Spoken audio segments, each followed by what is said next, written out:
Welcome back to the Pack You Run podcast. My name is AJ. Working retail is slowly sucking the life force out of my body. La Gambina. And I am Dan. Thank God we don't have to see Jackson Mahomes doing stupid TikTok dances at the Super Bowl. Mayot. I felt that on a spiritual level. That's pretty good. I feel like it just had to be said. Yeah.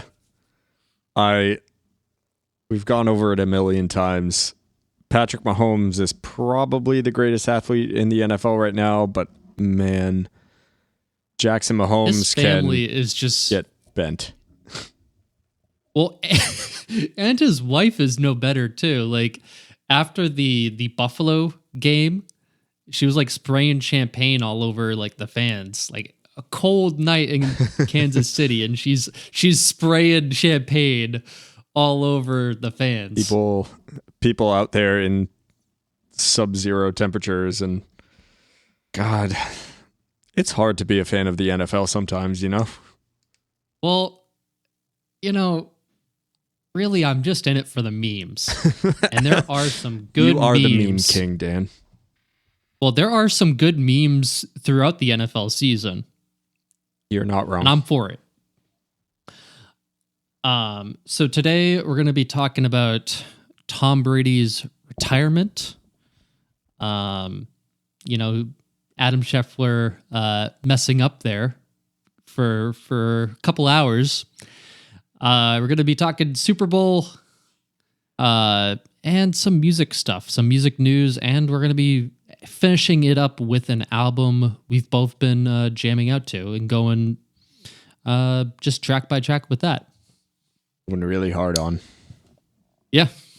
But before we do that, let's dive into what we are drinking for this evening.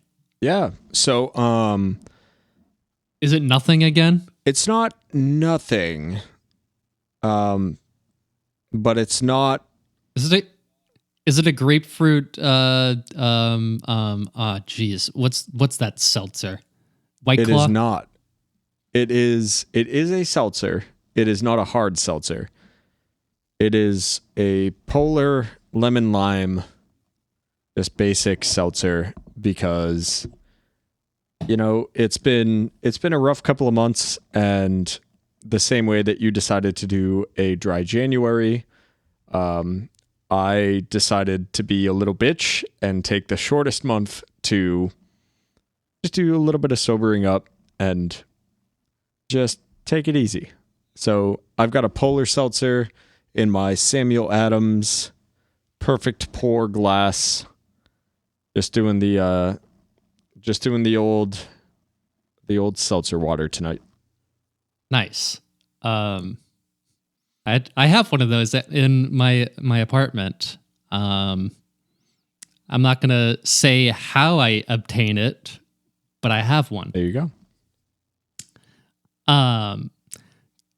Let's just say it included illicit activity. Anyways,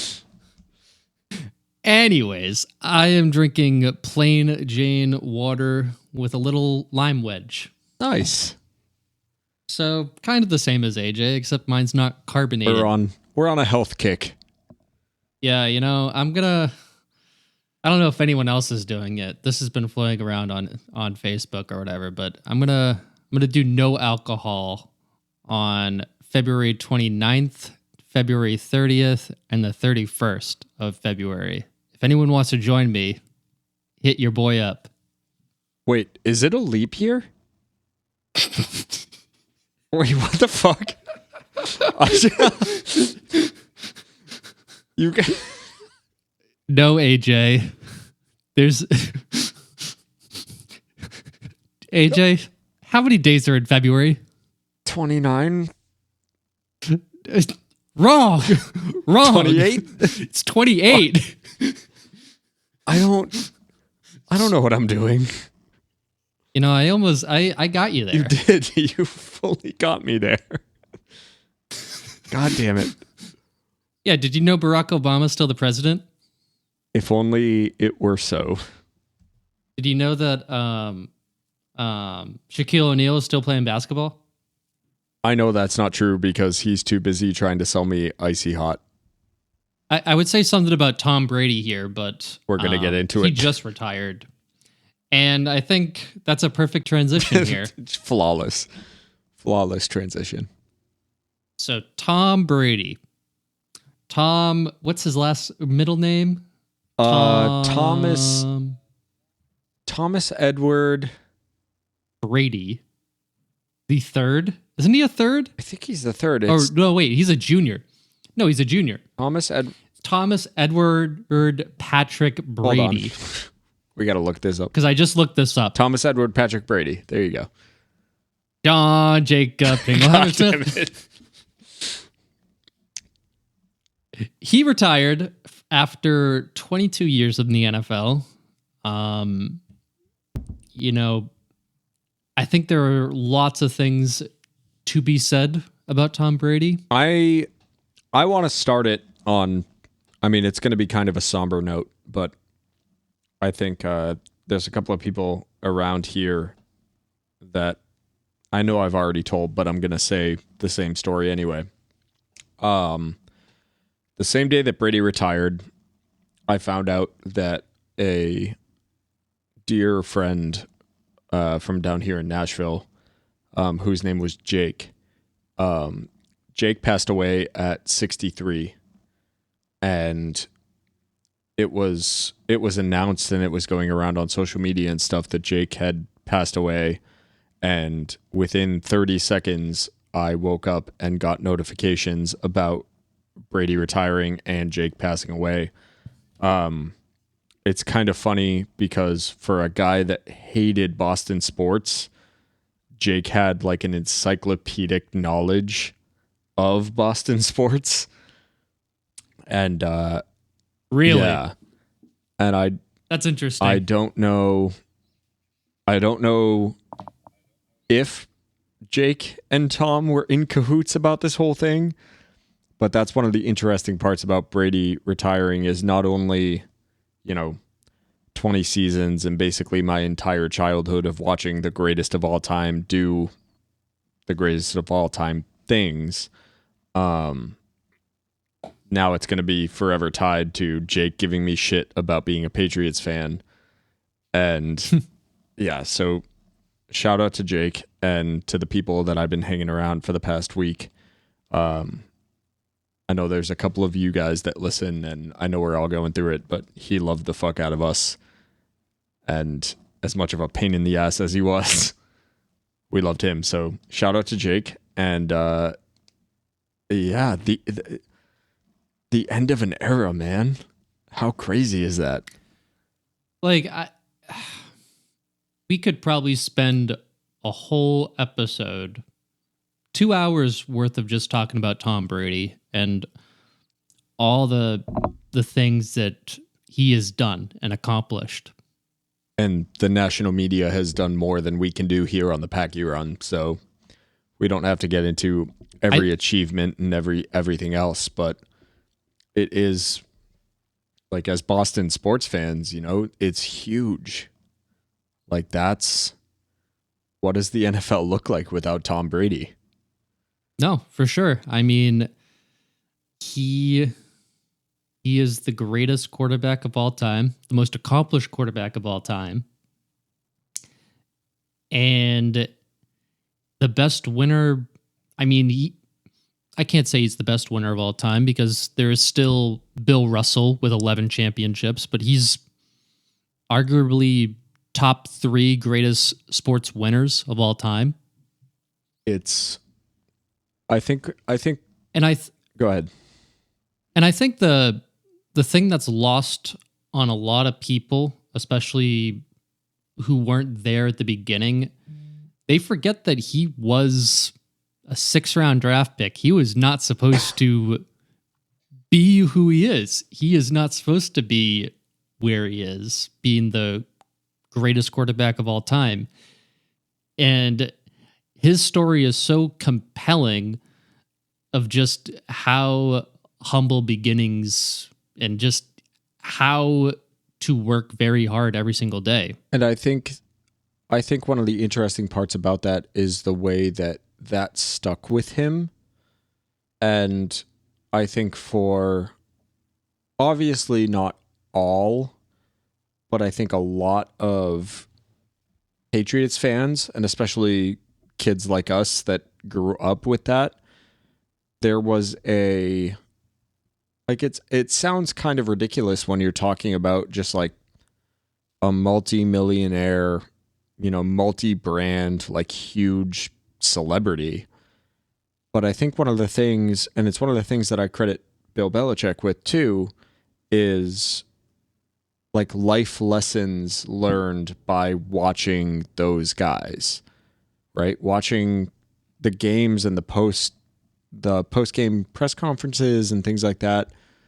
Like I think it's one of the cool things and one of the things that makes him like a different level. I think we've talked about it on the podcast before, and I know that you and I have seen it in each other when we've been at shows and things like that. Celebrity is not really a thing, I think, for us.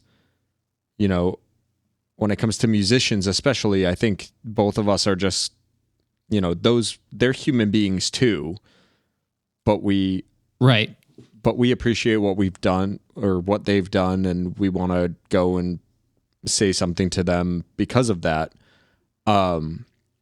There are very few people that I can think of where I think, man, I would be starstruck if I got the chance to talk to this person for 5 minutes. And Tom Brady's one of those people because of the fact that watching him and listening to the way that he speaks about the game and about his life and about his family and so many things, like I think he went out of his way to set an example in a way that a lot of athletes don't do. And absolutely, like that first and foremost is, I think, one of the reasons why, like, it's easy to write off for anybody that listens to us and knows where we're from to be like, oh, well, Tom Brady and 20 years of success and you're a Patriots fan and whatever. I think Tom Brady, the person, really set a standard. He did. And I mean, you look at, the Buccaneers, up until he went there, they were not a good team. They had some good pieces, but they didn't understand the concept of winning as a team. Like, and Brady is probably one of the greatest leaders to ever grace like the football field. Like for comparison's sake, let's take Ben Roethlisberger, who just retired. Ben Roethlisberger would call out his teammate. This is actually facts. Like, Ben Roethlisberger would have a weekly radio show, and he would call out his teammates in the radio show. And he would also isolate himself and not try to even get to know some of his teammates. Like, Ben Roethlisberger is a very polarizing player and very controversial for a number of different reasons, but there's been some flack about how he does end up leading. And I think a lot of that has to give with the success that, he just wasn't successful in the back half of his career. And same thing with Aaron Rodgers. Aaron Rodgers giving slight to his, teammates and everything like that. And I think Aaron Rodgers is not a bad leader, but I think Tom Brady really set an example, and he understood and tried to get to know every single player on his team. Like, it's crazy hearing some of the stories that players have come out and said afterwards where a player 2 years in the league will be like, hey, I'm so-and-so, like, nice to meet you. And he's like, Tom Brady will be like, yeah, I know who you are. Like, you did this crazy, did this, and you're really good, and blah, blah, blah, blah. And I don't know. He just really pays attention. And he just seems like such a nice person to be around. And like, He cares. exactly. And I think not only does he care, but like I said, like he set an example. And as stupid as it probably sounds, especially to our listeners that aren't big Patriots fans or, you know, whatever. Like I recently got a promotion at my job, and I had to go through a couple Right. of rounds of interviews. And one of the things that I talked about in my final interview was the idea of do your job, and the idea of the Patriot way, and the way that listening to those kind of stories, and especially obviously Bill Belichick, but Tom Brady as well, the idea of, you know, it's on you. It's your words and your actions and your ability to do the thing. Like that directly ties into watching this guy do the thing that he did for 22 years. That's like, he really, I mean, the haters are going to sit back and point to Deflategate, which today had some big revelations, which everybody in New England already knew, which is, hey, when it gets cold, pressurized air tends to shrink in on itself. Shocking. I mean, right. You know, there's a lot of ways to kind of tear down what he did, but in reality, he really set an example on and off the field in a way that's really impressive for somebody in his position, because there's plenty of people, some of whom we've mentioned already, some of whom, you know, if you pay attention to the NFL, you know, there's plenty of people that have royally just fucked up that position, that kind of leadership role, and that, you know, public eye. Well, like I growing up, I hated Peyton Manning. I hated him because the whole debate was Peyton Manning's better than Tom Brady, and I'm like, no, Tom Brady's better. Like, of course, I was a little kid at that point. I was younger. I didn't really know anything, and like, you know, now sitting here, a 27-year-old, I don't hate Peyton Manning. I actually respect him and respect everything that he did. It's why I can't throw hate at Patrick Mahomes. As much as I want the Patriots to beat the Chiefs and I want them to do very well against them, I respect Patrick Mahomes and everything that he is accomplishing in the league. And you know, I keep saying this, and I kept saying this when Tom Brady was making Super Bowl appearances, and everyone was like, God, can we just not have the Patriots play anymore? Like in the Super Bowl, and like, God, like Tom Brady still, he needs to, like, can someone just beat him? And it's like, you realize you're never going to see something like this ever again. Never. And that's one of the things that like keeps the Mahomes thing in check. I mean, Lamar Jackson, Josh Allen, like name a player in the NFL. You have to be able to recognize what you're seeing when you're seeing it, and doing my best to put my Patriots bias aside. I'm right there with you. Like, that is a multi-generational talent that came from behind and carried that chip on his shoulder, sometimes in a little bit of a bitter way, right? If any of our listeners have seen the Man in the Arena on ESPN Plus, like, you can see that there's, as with any professional athlete, there's an arrogance, and there's a, you know, there's that factor with him. But I think, for sure, and I mean, there's lessons to be. Oh, go ahead. No, I was going to say the flip side to that is, yeah, of course, there's an arrogance and there's a winningness about him. He's 7 Super Bowls, 1 quarterback. Yeah. Of course, there's that ego kind of factor to it, but I think the actual reality is, and you can see it if you really watch and you think about what you're watching when you watch that series, right? That series, especially, like, it's marketed as another Tom Brady kind of swan song and, oh, look at how great Tom is. But in reality, most of those episodes are revolving around the other people and the teams that he was on and the factors that went into winning that Super Bowl outside of Tom himself and him as an executive producer on that, and the way that it was kind of handled.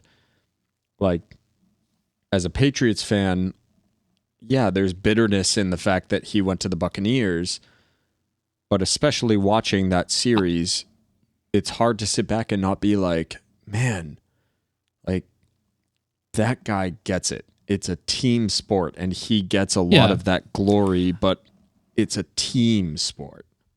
Right. And I wasn't bitter Tom Brady left. It seemed to run its course. And I mean, like, from his statement, like his retirement statement, I mean, he didn't mention the Patriots once. In the 900 words that he mentioned in, like, the first announcement that he did, he also never used the word retire, which is interesting. He then later that day came out with, and just, it was like a story, like an Instagram story, like, thank you Patriots or whatever, but never anything that, like, that's, I'm not bitter that he left Tampa Bay. I'm a little ticked off and annoyed that he really didn't mention us. So my thoughts on that are, he spent 20 years with us. He left the Patriots. He went to the Buccaneers for 2 years. He retired, quote unquote, as a Buccaneer. And he said a lot of things. And if you remember his post-game conferences after he played the Patriots, if you remember the retirement videos and posts and everything else, or not retirement, but, trade, moving on to the Buccaneers, whatever, like, he said a lot about Patriots Nation. He was a Buccaneer when he decided to, again, quote unquote, retire. It seems like drama for drama's sake that he didn't mention it. I mean, yeah, would it have been nice to throw in something? Yes. Do I understand why some people feel better? Yeah. But also, just give me a little. Come on, like, a little mention, just a little bit. Like, yeah, I don't really blame either side for that. It's just, I will say I'm going to be shocked if he doesn't sign a 1-day contract with the Patriots. If he doesn't retire with the Patriots, which I know has been... There's been some... people have talked about it. People have debunked it. People have whatever. I think he signs a 1-day contract and pulls a Nomar and retires with his home team. I also wouldn't be surprised if he came back, to be honest. Take a year off and then come back. I wouldn't rule it out. But that's for another day. That's for every NFL journalist's wet dream. Let's be honest. They all want that. And I think Tom can still kind of compete at that level. So, yeah, if that happens, I'm not going to be shocked by that either. But also, he struck gold. That's the thing with that Buccaneers Super Bowl. Like, he went to the team that had the best chance and the most cap space, and the, in hindsight, there was no way that he didn't go to that team and win a Super Bowl and prove that he can do it without Belichick, without his Patriots system, without whatever. Cool. Fine. It makes sense. I was rooting for him in that Super Bowl. I get it. But what are the chances that you end up doing that twice? Minuscule. Yeah. So, like, and the man he cares about one thing and one thing only: Super Bowls. He doesn't want to just play for the sake of playing, which, I mean, good on him. I think when you're not fully into it, yeah, you should retire. You should stop doing it. And also, I mean, Tom, spend some time with your family, man. well, and it's not that dissimilar from, like you were saying earlier, from the Peyton Manning thing. He went to the Broncos. He was there for a couple of years, and he got his one ring with them. And like I was just saying, that's striking gold. Like he was in the right place at the right time with the right situation, and he walked away as a champion. And Tom's exit is not quite that because of the way that this season played out, but it was looking for a long time like it was going to be exactly that. Like they might be able to run it back. And can I blame him for trying that? No. But also, the same way that it makes perfect sense that Tom left the Patriots when he was looking at the writing on the wall. He was looking at the cap space. He was looking at the coaching staff. He was looking at everything else and went, I'm not going to be able to do it again with these guys. So he went to the place where he could do it, and he did it. I have a hard time seeing... So let's hypothetically say that within the next 5 years, there's a window for Tom Brady to come back from quote-unquote retirement and go and win a Super Bowl.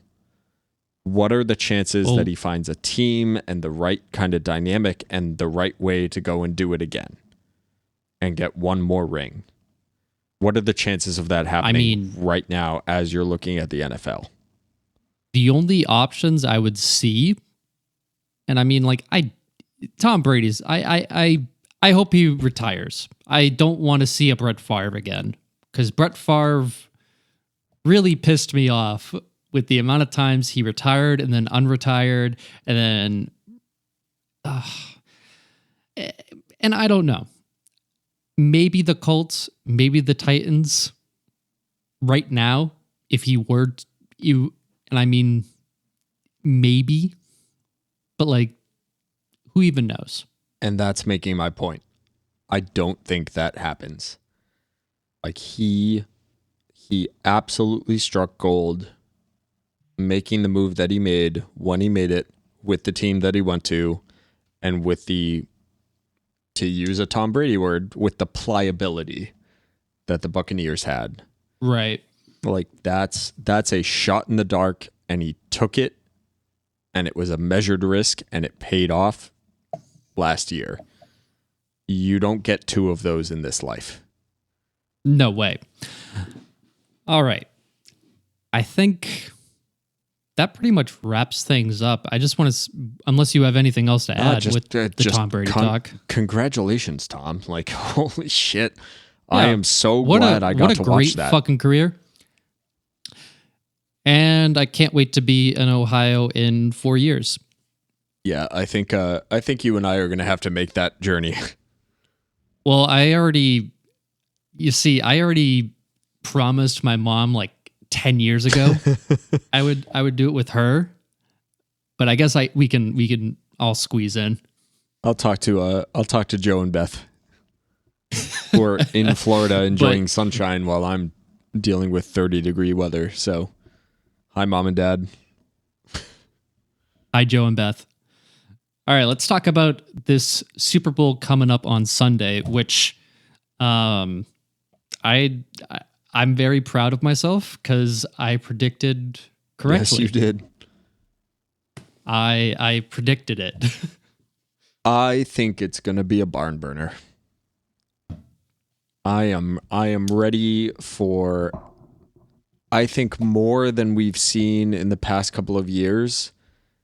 I think this is, I'm not saying it's going to be a fireworks show, but I think it's going to be down and dirty, and I think we're going to see some real fucking football this weekend. It's going to be a good game. You know, I really love Joe Burrow. Yeah, I mean, it's so funny. Like, The kid just has there's just something about which him. is so funny because I don't like cocky. I don't like arrogance. exactly. I don't like the personality aspect of it, especially at the quarterback position. I want the athlete, I want the leader, I want the guy that's there to do. You want your quarterback to be like stoic. I want the guy that's going to do his job. Like, I'm a Patriots fan. What do you want from me? Yeah. I mean, we dealt with Tom Brady for 20 years being as stoic as possible. And then we saw Cam Newton, who, you know, the national media was portraying as, you know, the bougie, he dresses up and he does the whole thing. And even in a losing season with no weapons and a defense that wasn't all there, like, we saw a guy that was sitting back and was going into press conferences and everything else. Like, he had fun and he was still Cam Newton, but by all accounts, he was just a leader. And now we have Mac Jones, who is doing the same thing, where it's like, he's not big, he's not flashy, he's not the top quarterback, he's not the top anything. I mean, he was flashy at the Pro Bowl. He got his gritty in. He got his gritty in.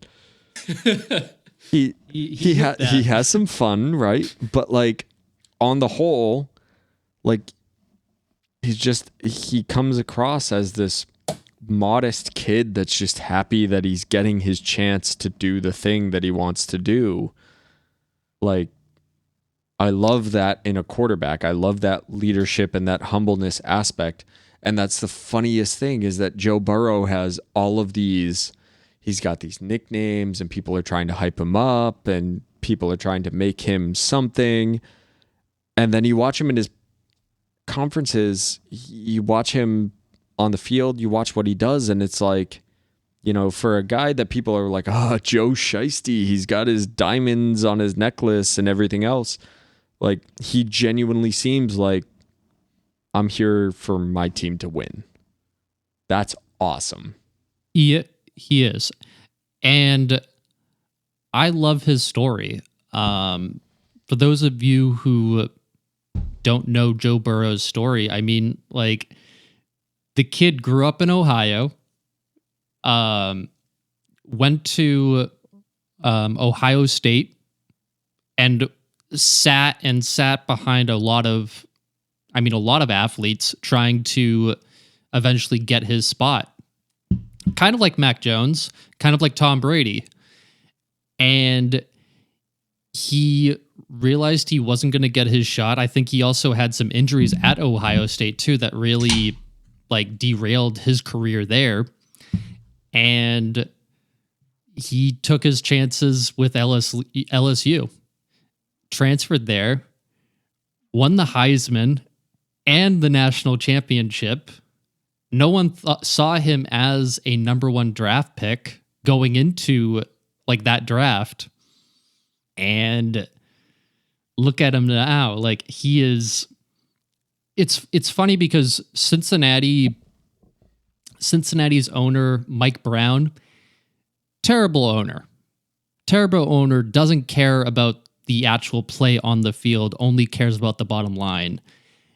And Joe Burrow has somehow wheeled this team all the way to the Super Bowl. I mean, he also has some great talent around him as well. Jamar Chase, he's a beast of a wide receiver. Joe Mixon, great running back there. His wide receiver core, like, I would kill for something like that in New England, but unfortunately we don't have that. Exactly. And their defense is also underrated. They have a lot of really underrated players, and they picked them up on the cheap, and they were made very smart investments into these players. And I love Joe Burrow. I can't say it enough. I like Joe Burrow a lot. Yeah, and we've talked about it before, especially Joe Burrow and kind of the band of misfits in Cincinnati going up against the Madden team. And to be fair, the Rams are fun to watch. I mean, Aaron Donald he's one of the best defensive players in our lifetime that we have seen. Jalen Ramsey is a top cornerback. Von Miller, another edge setter on that team. Odell Beckham, who had his struggles, but has looked really good for the Rams these past couple of weeks. And funny thing is, he was apparently really close to signing with the Patriots. They actually asked him in one of the press conferences there. Just didn't work out that way. But I mean, look at him now. He's in a Super Bowl. I'm like I said, I'm not expecting a firefight on Sunday. Like I don't think it's gonna be huge. But I think very similar to the Patriots Rams Super Bowl. I think we're about to see a very technical game. I think probably fairly high scoring. I'd be surprised if both teams don't pass the 25 mark scoring wise. Right.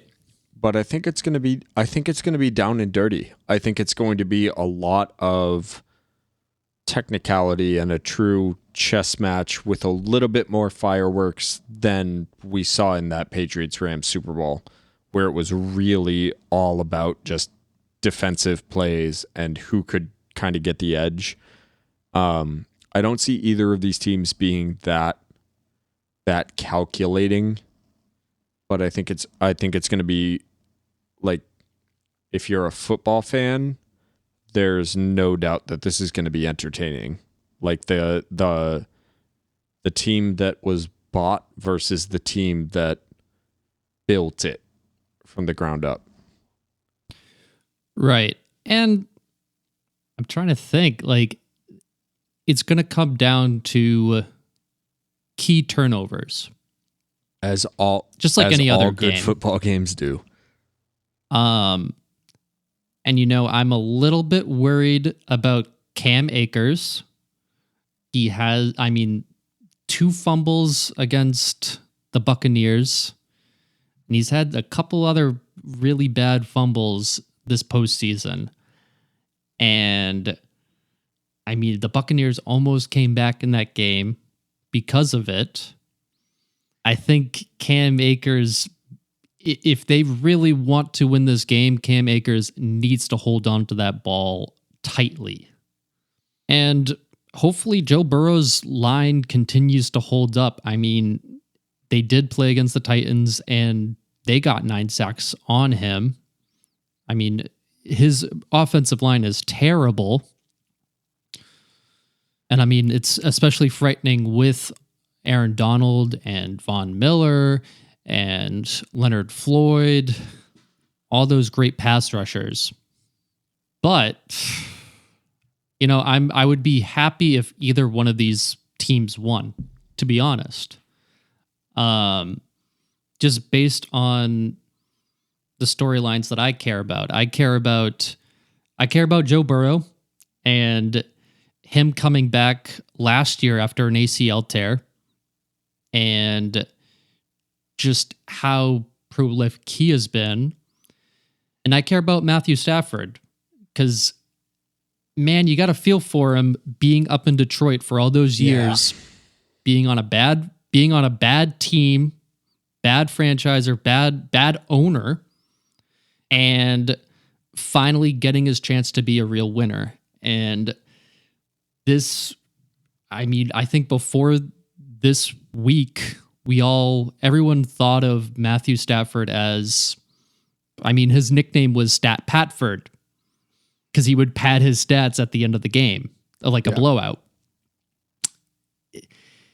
I would like to see him win. Just for that reason, I hope, and also for Detroit. Yeah, I care about storylines more than whoever wins this game. That's just me. I like Stafford. I'm not mad either way this game goes.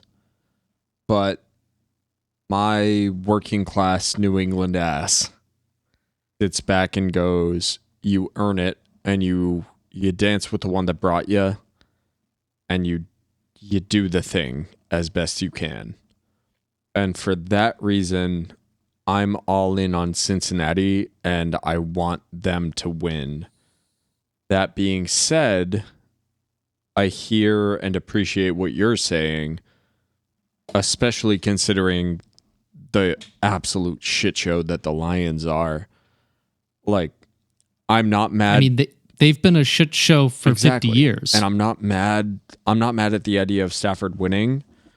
But if I gun to my head, if I have to make a decision, I'm going with the guys that did it grassroots, as opposed to the team that had the money and built something up. And that's not dissimilar from this past year's Super Bowl, where I'm happy to see Tom win another one. I'm happy to see him do what he wanted to do. The caveat to that being, yeah, you went to the team that had the money to build the team around you and gave you the flexibility to run the offense the way that you wanted to and gave you enough of a defense that it wasn't that much of an issue. Of course you win because you bought it.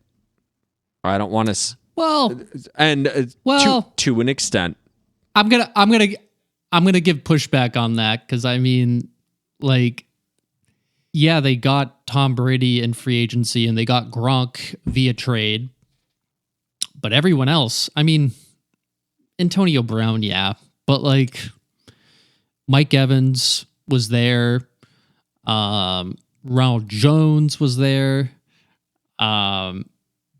Jensen was there, Devin White, Villa. I mean, yeah, they did have a lot of free. Now that I'm talking myself into them having a lot of free agents because I'm thinking I'm thinking of Sue and I'm thinking of like Leonard Fournette. Yeah, maybe they did. They didn't. Yeah, I'm just gonna shut up now. I'm not saying that they bought it, full stop. And I'm not saying that about the Rams this year either. Like, what I'm saying does not discount the talent that's on the field. Like, of course, like those guys are fighting for it. Absolutely. I mean, you need to spend some money to win. But last year, I have a hard time not giving that victory the caveat of, yeah, Tom did his thing. And yes, all of those guys fought hard and really came together, especially in the back half of that season. Yes, of course, they earned that. But I don't think they would have earned that without the amount of flexibility that the Buccaneers cap space had and without the leadership of Tom Brady. And, it's hard to not add the caveat of, no, they didn't buy it, but they kind of bought it.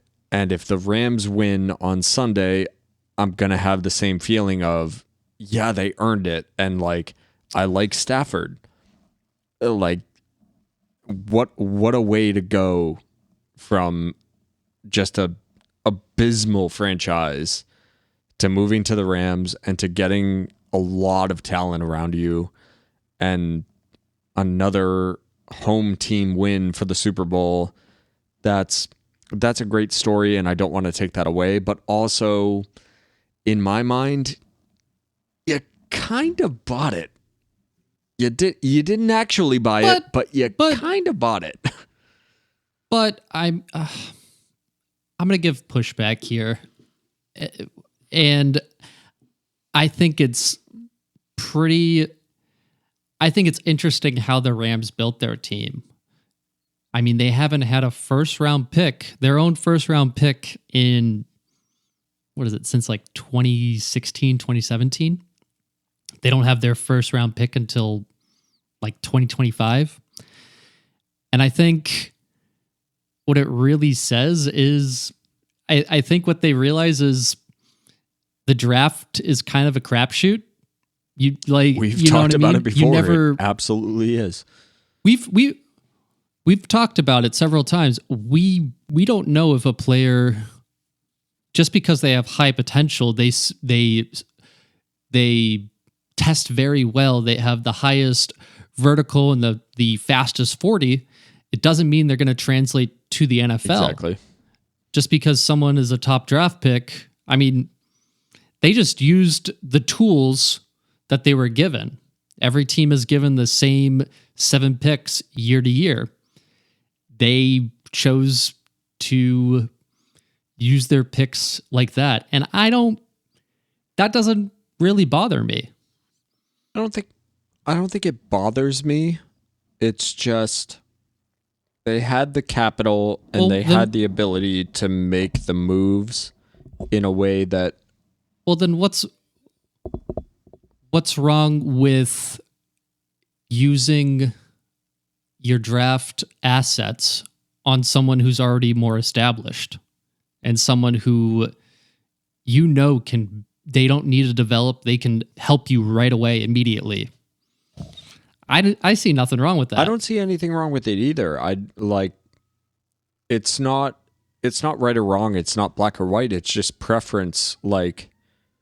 Fair enough. Especially the last 3 Super Bowls that the Patriots won, right? My favorite NFL player of all time, full stop, is Julian Edelman. The guy, homegrown guy, a quarterback in college that came into the league, found himself a place at wide receiver after spending a lot of time on special teams and earned it. That's my preference in story. And that's why I'm Fair Cincinnati enough. For this Super Bowl. Because again, everything that you said applies.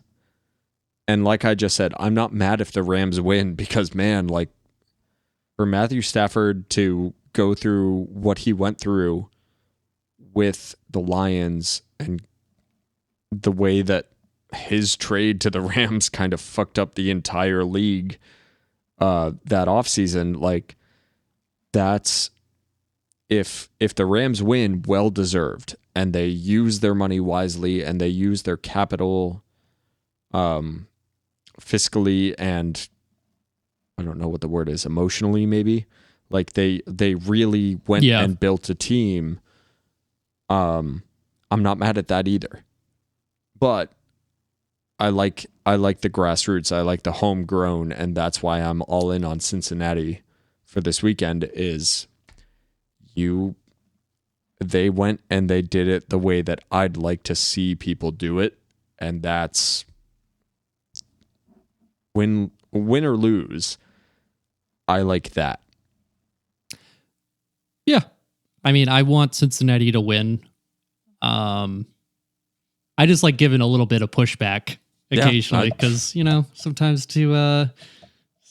to make you think and make some of the listeners think. Somebody's got to. All right. My prediction, I think there is going to be a comeback in this game. I think it is going to, just based on all the games that we have seen in these playoffs, I hope it's just as exciting as the rest of them. I hope it doesn't turn into a blowout. Yeah. That is, oh man, that the last Super Bowl, it was not interesting to me. I mean, it was at the beginning. I was like, oh man, Tom Brady versus Patrick Mahomes, the GOAT against someone who could potentially be one of the greatest of all time. We'll never see that again. I think Kind of let down. I'm playing it conservative for this weekend. I think Cincinnati by a field goal. That's my prediction. I think it's going to be tight.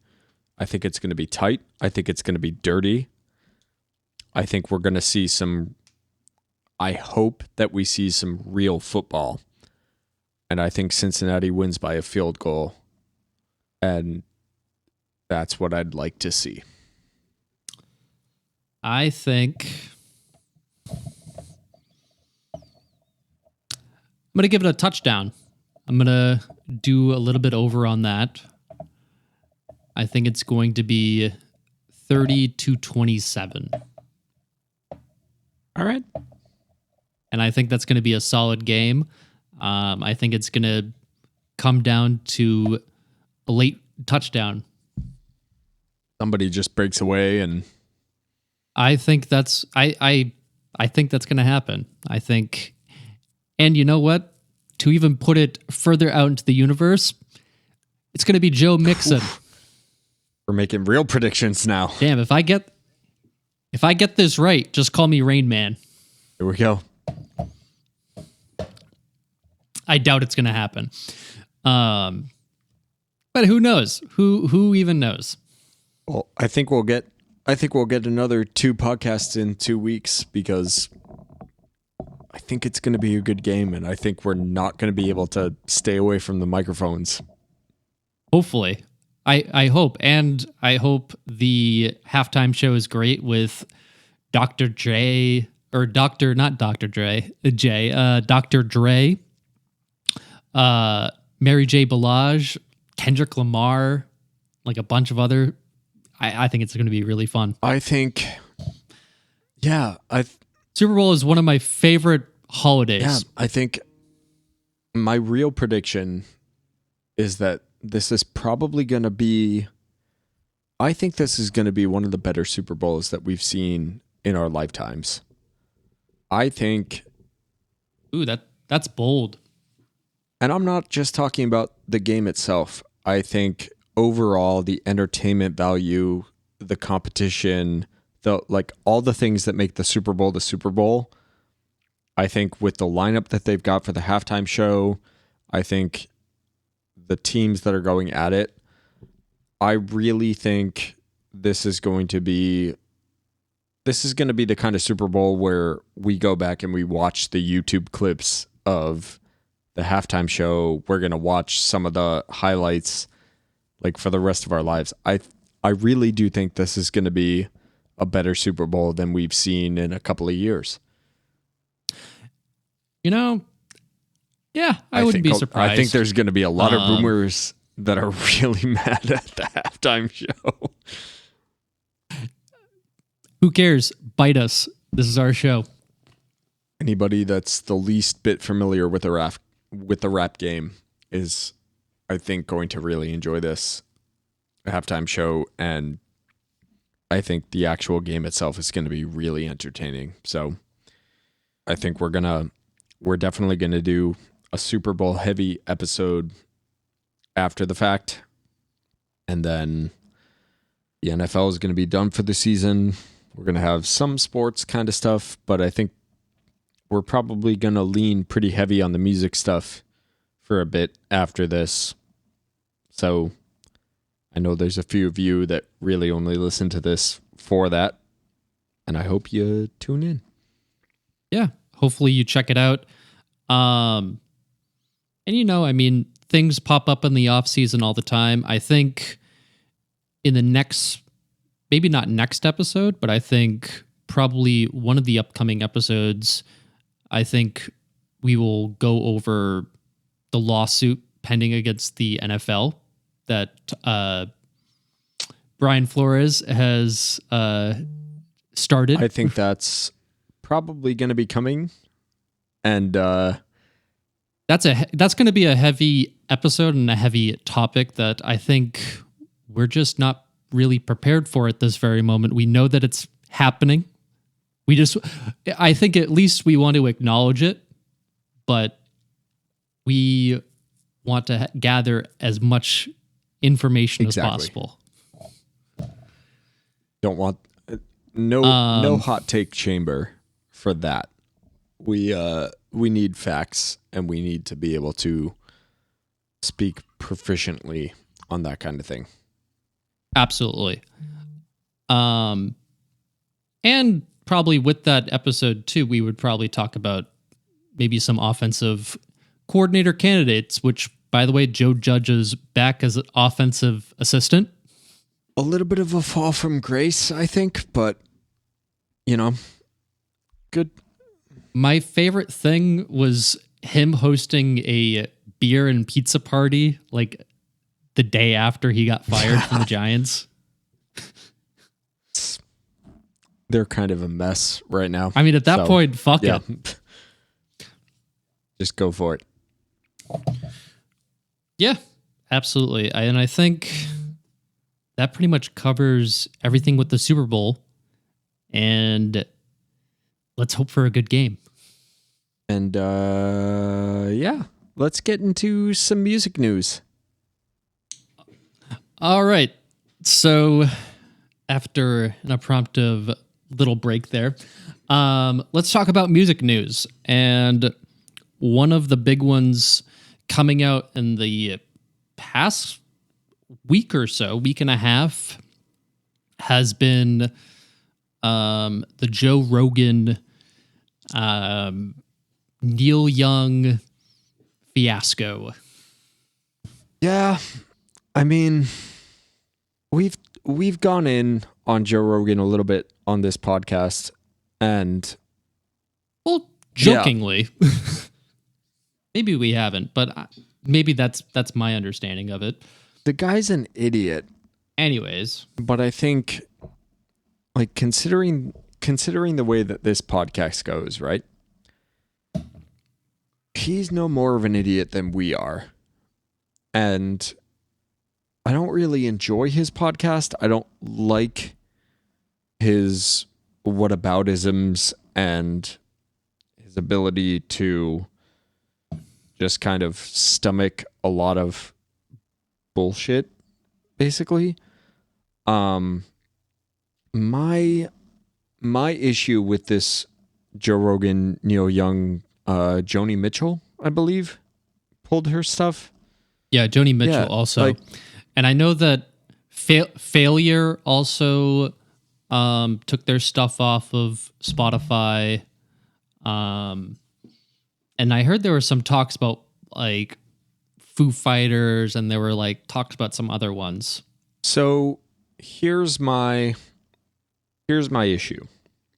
I smell bullshit, and I smell a lot of fake ass posturing when it comes to this. Absolutely. Because as a dude that has grown up and has lived through the CD age, through the illegal downloading age, to the, oh my God, I can pay $10 and I can have the entire library of everybody all the time.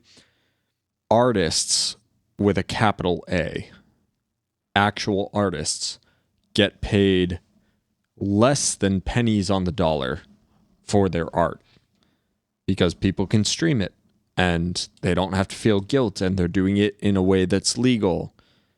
And nobody gave a fuck about the Spotify issue until it became a big political thing. And it became a big political thing in a space like podcasting, where I really believe that this is what we're doing right now is an opportunity for people to just talk. And if you like what they're talking about, you get to subscribe and listen and support in any way you can. Like, podcasting exists, I think, for that purpose. And obviously there's detractors to that. Like, there's the way that Joe Rogan specifically, he does kind of elevate these voices of people that I don't think should really be elevated. But like, the New York Times publishes pieces about the fact that Joe Rogan does this, or Joe Rogan said that, or Joe Rogan had this person on. And now all of a sudden people care about the fact that Spotify has been fucking over artists for so long, and has been Right. like, and all of the streaming services, literally all of them, have been surviving on a unsustainable system, especially when it comes to artists that are doing things the right way and are struggling to get their name out and to be able to have a platform. Right. Now, because it's a political thing, people are caring about it. And I tweeted about it, and you tweeted about it, and we've talked personally and on the Discord server that we're a part of and everything else. Like, that's my issue with the whole thing. It's not anything that Joe Rogan has said, because that's his show. His entire thing is sitting back and listening to people say some bullshit and going, oh, well, that's interesting. Expound more on that, which I get can be damaging, but is also how people talk. And I think that's what makes podcasting special, is the ability to do that kind of thing. So I'm not really mad at him for doing that, but a couple of pretty big names, I think in 2022 they're not as big as they think they are. Like now it becomes an issue that I struggle with that. Well, I know, for example, with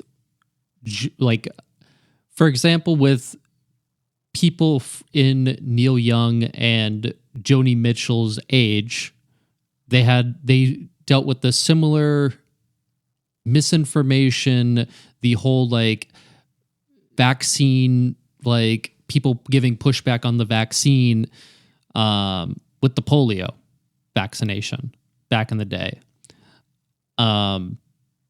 So to understand them, I mean, I get it, but I have no opinion on Joe Rogan. I don't listen to his show. I don't care about Joe Rogan.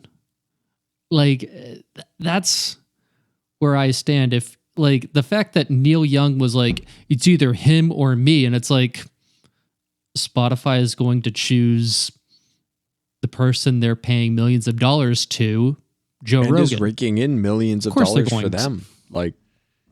Yeah. I get it. The misinformation is harmful.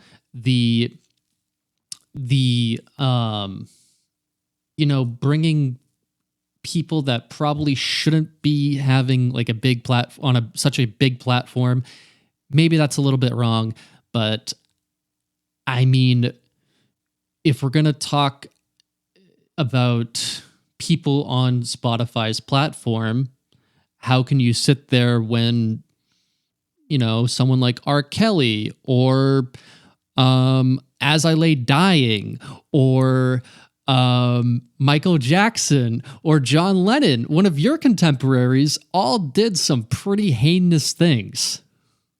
I mean, Brand New is another perfect example. That's where we start getting into the conversations about art versus the artist and the platform itself and the deplatforming and all these, it's not so cut and dry. It's not black or white. There are nuances to this conversation. And I think that's the thing that's so lost with so much of this conversation is am I a Joe Rogan supporter? Am I a Joe Rogan fan? No. But I'd like to live in a world where, for example, my best friend and I can sit back for a couple of hours and just talk shit about whatever we want to and have an opportunity for people to listen to that and to be able to form their own opinions. And I think that's the thing that upsets me the most of all. And part of the reason why I took to social media in a way that I haven't probably since I was in college, and was like, Right.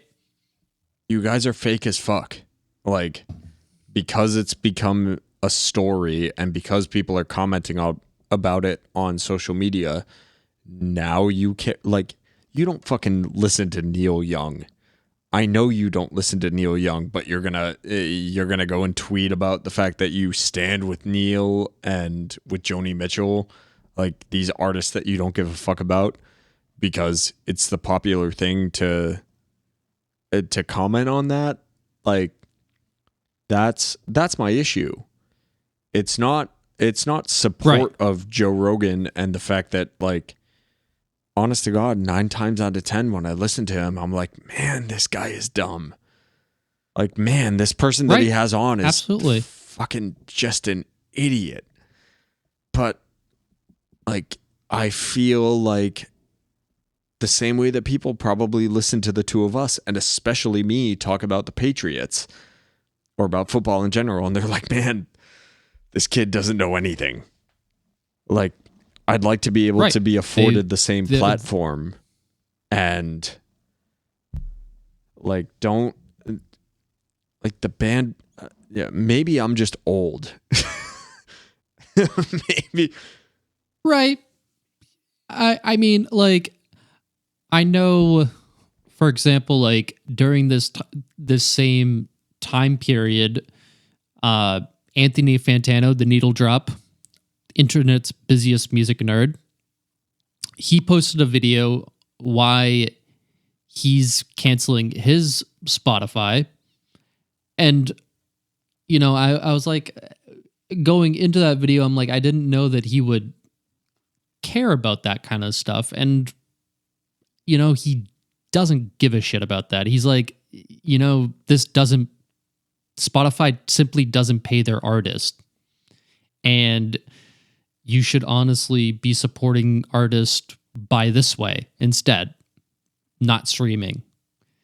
And I think, you know what, like, that's really interesting. And I think, like, a band like Failure, for example, I don't think they care about, maybe they do care about Joe Rogan and like his bad opinions, but I think every band would rather just get the band camp money, because you're directing them supportly. You're not paying $20 a month or whatever it is, and every 1,000 streams you're getting 60 cents. And that's, or whatever the ratio is. That's the whole thing from the artist's perspective. And you and I, having run a very small time label and things like that, like, I think the be all end all when it comes to a lot of these streaming services is just, artists should get paid for their effort. If you like a thing, if you enjoy a thing, you should be willing to put your money where your mouth is. And absolutely. None of the streaming services, none of them, I don't care who pays a fraction of a cent more than whoever else, like, if you like it, you should find a way to pay for it, whether that's buying a t-shirt from your favorite band, if it's, especially when it's buying vinyl and stuff like that. Like, I think we're still living in a world where being able to buy a physical copy is basically a vote. It's a vote of confidence. Streaming services aren't doing that thing. And if you can find that artist's music on Bandcamp or whatever, the same way, I think we've talked about it on the podcast before, but I know that anybody that knows us will say the same thing. Like, you vote with your dollar. You vote with your ability to vote. Like, you put your money where your mouth is. And Spotify is, and I've said it before, and I've said it over and over and over again, they're not a music company. They're a technology company. They're an information technology company that their whole job is to keep you on the platform. TikTok doesn't give a shit about videos and creating content. Their job is to keep you connected and keep you wanting back for more. And Spotify is in that same sort of business with the curated playlist, curating to every single thing that you like and promoting new bands that you potentially will listen to, spending more time on their app. They don't care about the music. There's a lot of bad music on Spotify and a lot of bad podcasts, but they don't care about that. And that's the thing. And that's the reason why, I tweeted that one thing a couple of weeks ago and you reacted and you were like, oh, this is a bad take. And then we talked about it in text messages. And I was like, here's what I meant by this. And I think that you and I saw eye to eye after talking about that. And I had a couple of other people that reached out to me. Like, I'm not here to defend Joe Rogan. I'm not here to defend Spotify or any of those companies. Like, the deal is you have to put your money where your mouth is, and you have to find a way to support the things that you actually support. And the streaming services, all of them, full stop. All of the streaming services are doing a disservice to the artists that you claim to love. Podcasting, music, videos, all of it. You have to find a way to vote with your dollar.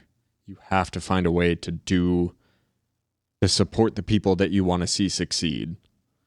Absolutely. And just because it's the popular thing on Twitter or Instagram or whatever, that's not the way to go about it. You have to support directly the people that are giving you the content that you like. And that was my big takeaway from the past couple of weeks, talking about, the Neil Young, Joe Rogan, Joni Mitchell, like all of this. Nobody cares about the hot takes. Nobody cares about the fact that you're posting on Twitter and you're going to get a couple of likes, and there's going to be a couple of people that look at that and go like, "Oh yeah, I agree with this person. I want to." Nobody cares. That's not real life. It's always the blue checkmark people on Twitter, like pulling that kind of crap. Not even the blue checkmark people. Like, it's literally just like mob mentality all the time. Yeah, I mean, we're gonna see how this plays out. I know that Spotify has taken several Joe Rogan podcasts off that have been problematic. And I know that Neil Young has moved his music to Amazon streaming now, which, I mean, hey Neil, is that any better? That's my issue. Like Bandcamp. I'm a huge fan of Bandcamp Fridays, but even Bandcamp is like they are a company, they are a business that is trying to make money, and we're going to be fighting that battle, I think, for our entire lifetimes. But you gotta bob and weave. You gotta figure out the right way to go about supporting the artists that you want. And the only way to just purely do that, go to shows, show up in person, buy merch, buy vinyl, vote with your dollar. And absolutely. I think that's the part of this entire conversation that keeps getting lost, is stop with the Twitterverse, the metaverse, the stop with all of that. Do the thing. Physically show up and do the thing. And if you're not doing that, if you're not going to shows, if your entire thought process on the music business revolves around Spotify, Apple Music, Tidal, Pandora, name another company. If that's the thing, you're fucking up, and you're fucking up royally. And on that note, let's transition to something we both like to talk about, or we both want to talk about. Something and that we it's this love. something that we both really love right now. And it is Little Green House by Anxious.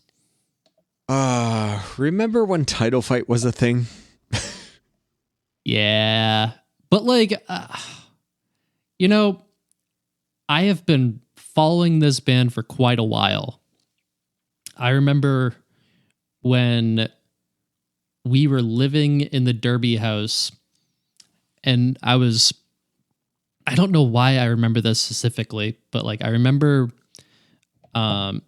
sitting at home and I saw a flyer for, it was like Connecticut Hardcore Show in Norwalk, Connecticut, which is, if you know anything about like those like towns or cities near New York City and Connecticut, they're like the rich towns. Anything past like Bridgeport, they have like tons of money. And Anxious was on it, and I remember listening to their first like demo. Like I downloaded it, and it was rough. But I was like, ooh, this is like Title Fight. This is kind of cool. And I've been slowly watching them through the years, just continued to just release music. And I'll be honest with you, like the first couple of releases, I didn't know what to really make of it. What kills me about like some of the 80s hardcore bands and why I can't really sit down and listen to them is the recording quality is just that terrible. And I thought the same thing about their early recordings as well. Even the ones that came out on Triple B, I was like, I don't know. This isn't doing it for me. Like, it just sounds sloppy. But I was like, I'm still going to watch this band because I like this type of music and I'm going to watch them. And this album is everything I wanted them to be. And I think Finally. I think it's the first step. They're doing, again, very similar to Title Fight. I get why people call it pop punk. I get, like, there's hooks everywhere. There's that Midwest emo, jazz chords, twangy kind of embellishments, but like it's hardcore influenced pop songwriting. Absolutely. There's a, like, Title Fight took a page out of Texas for a Reason, who they were like that hardcore band that were on the poppier emo side. And, Anxious has kind of been like, all right, let's keep it going. We really like Title Fight, but it's not. I think one of the reasons why I didn't like their past EPs was because it's like, all right, this is just Title Fight. I want to hear some other things mixed in there. It doesn't sound like their own.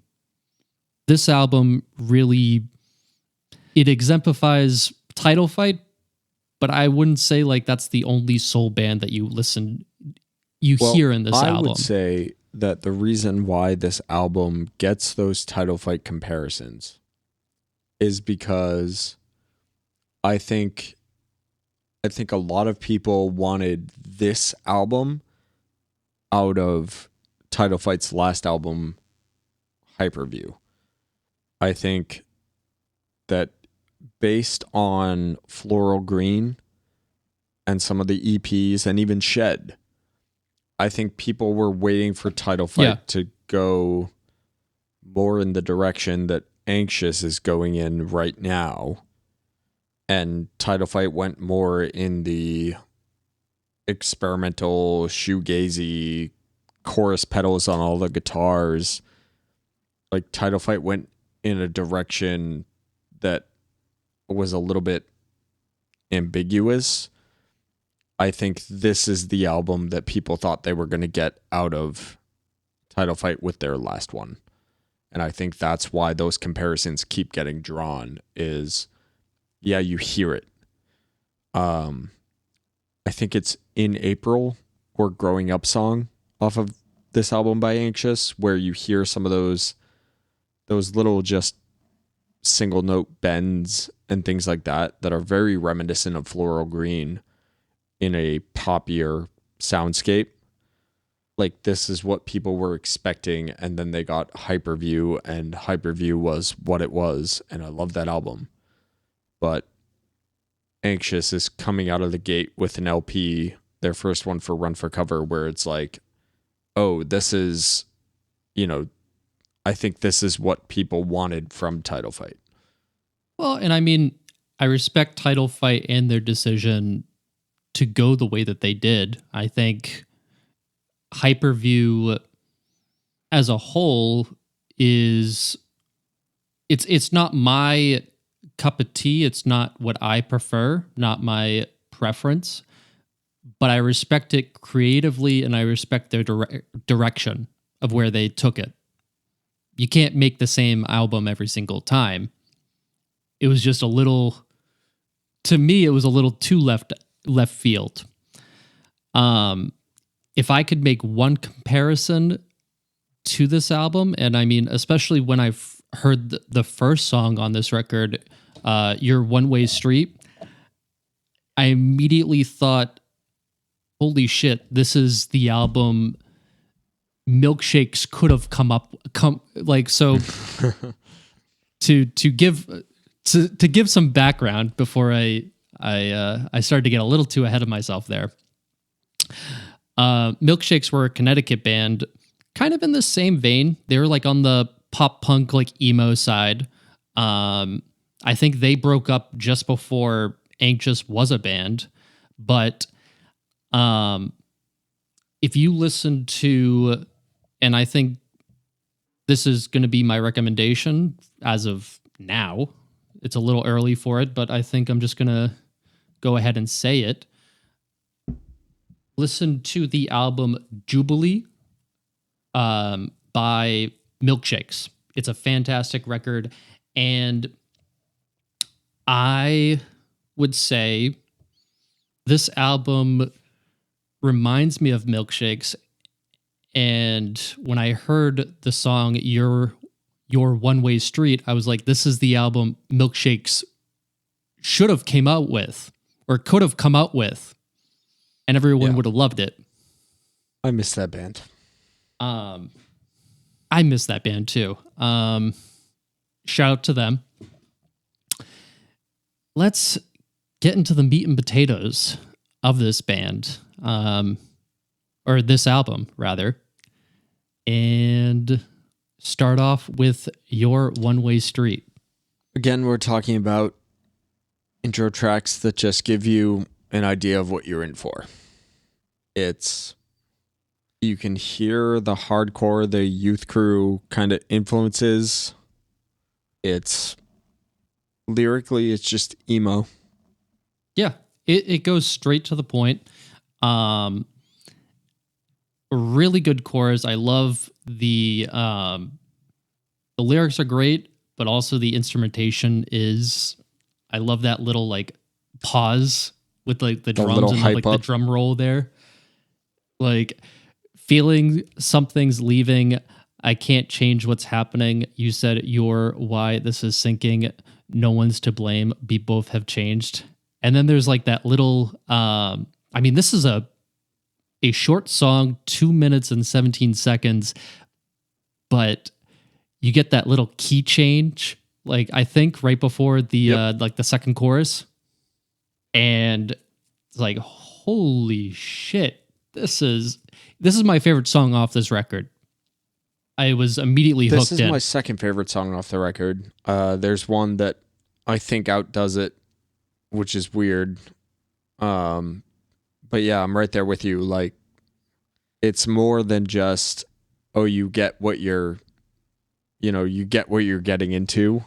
You get, it's punk music. It's emotional hardcore. It's like they come out the gate and you know where this is and what you're listening to, and it's that tone setting. We talk about it all the time. Like that tone setting first track is just key. And that's why we're talking about this album, I think, is you get that. And I think you also get that partially because of like the album art too. Like talking about Title Fight, like it's very John Garrett Slaby, who did all of Title Fight's artwork. Like you look at it, you look at the way that it's presented. Yeah, you're right in. You know what you're getting. It's a run for cover release, and it's a kind of back to basics run for cover release. Right.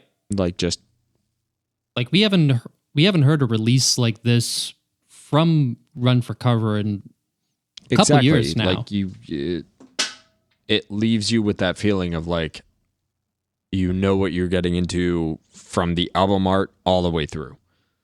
And for me, it doesn't scream as I'm like 10 years ago where this is like pretty much the only kind of music I was listening to.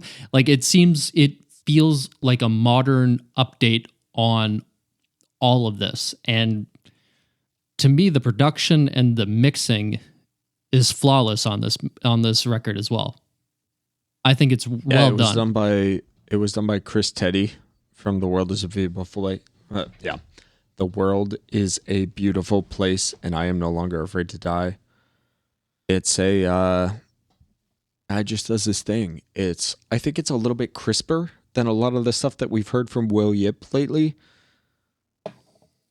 This sounds, it's so clean. Everything is, it all, there's no distortion. There's no like fuzziness. It's just it's also warm. Yeah, it's like, you can tell. Like I've listened to it in a speaker.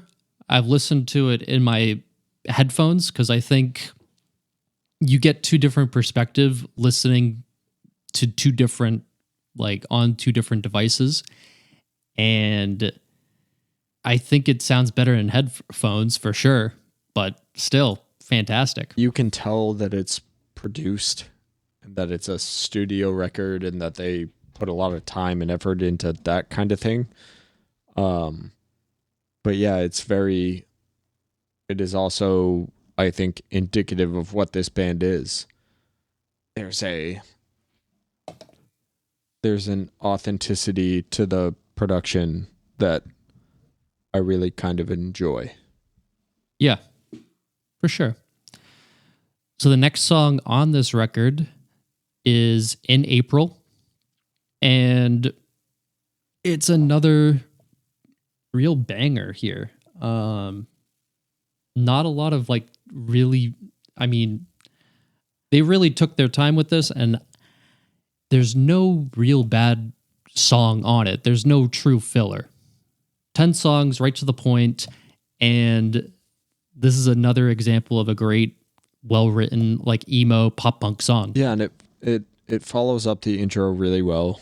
It's my big thing with this album is just energy, right? I don't really know how to describe it. They do a really good job of going through all the influences. Like there's Midwest emo kind of twangy Twinkle Daddies technicality that pops through every once in a while.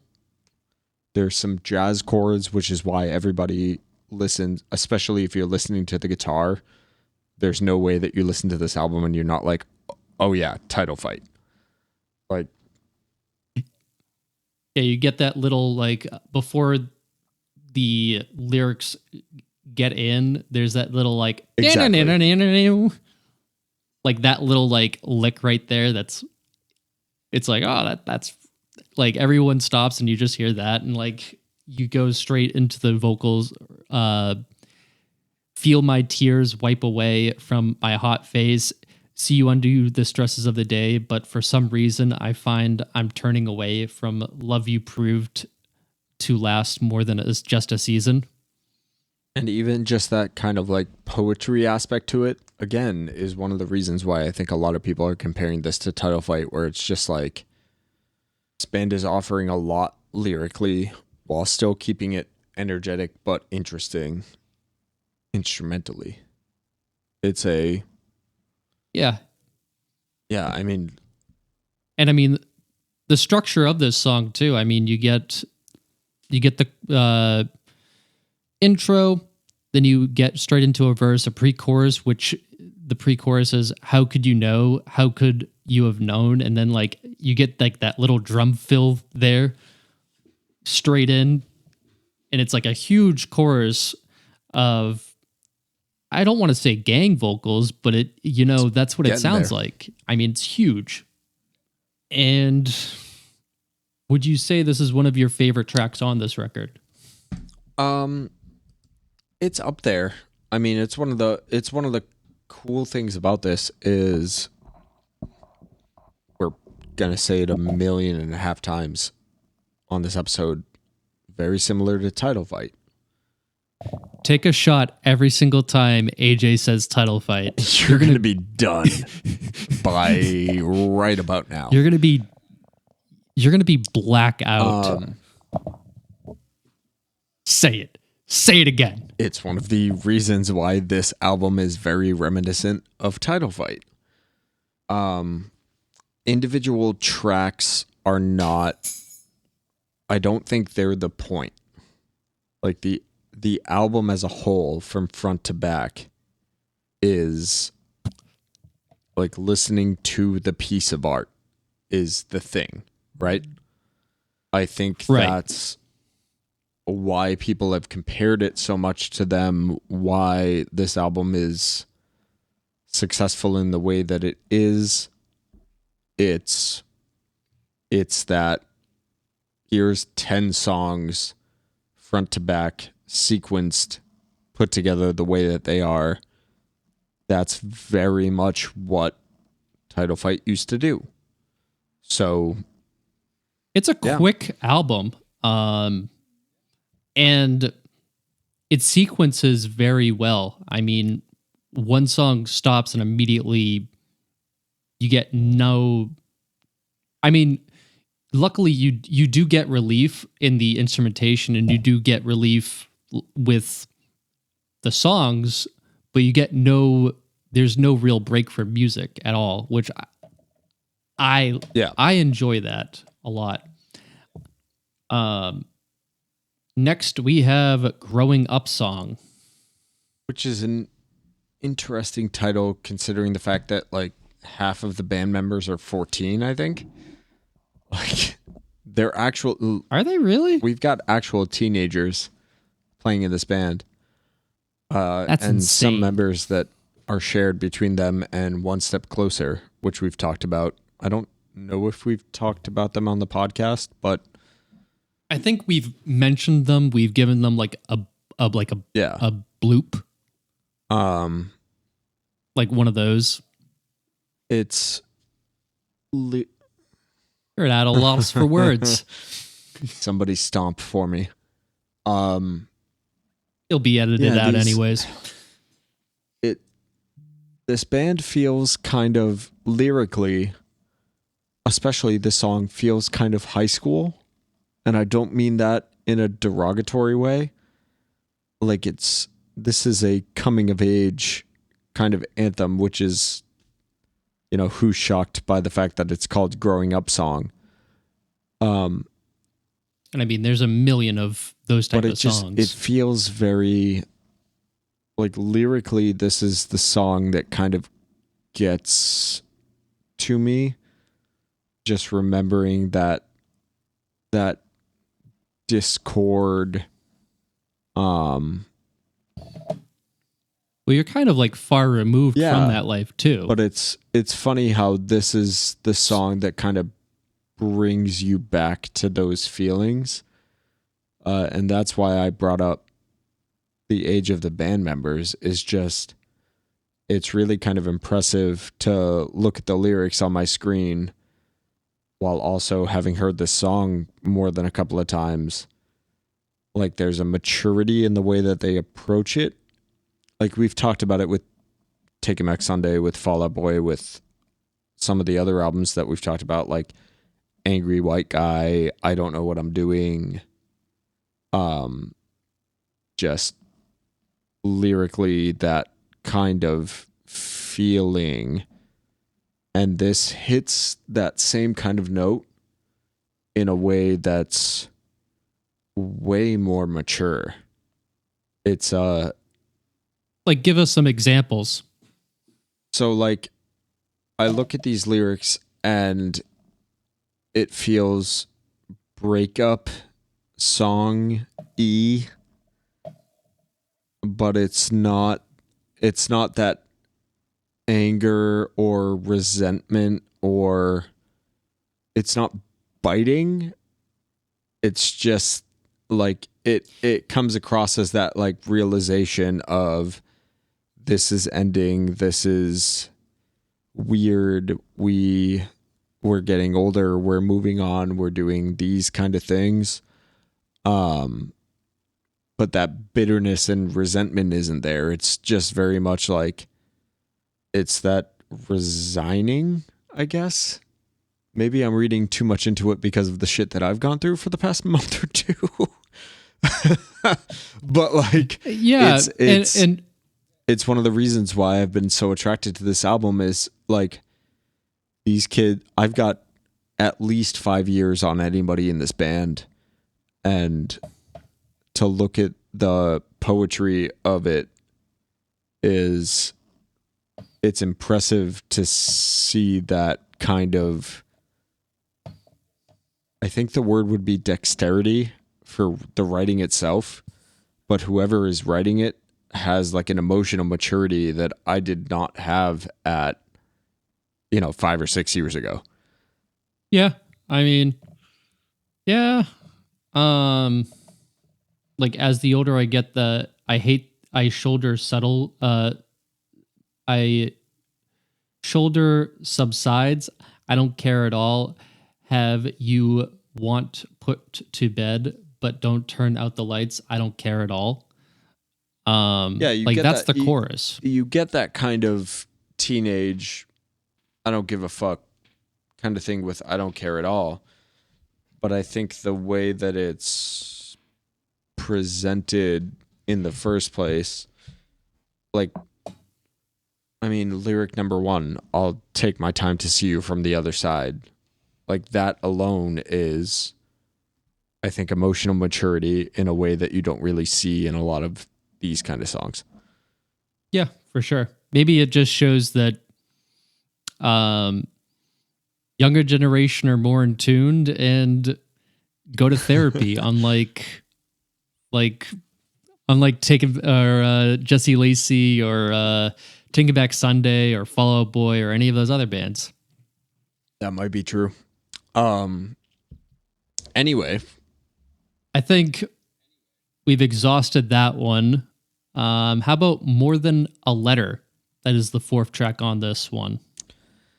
I think this is the first one that I really saw those like Midwest emo, American football kind of, there was like a dexterity to the instrumentation.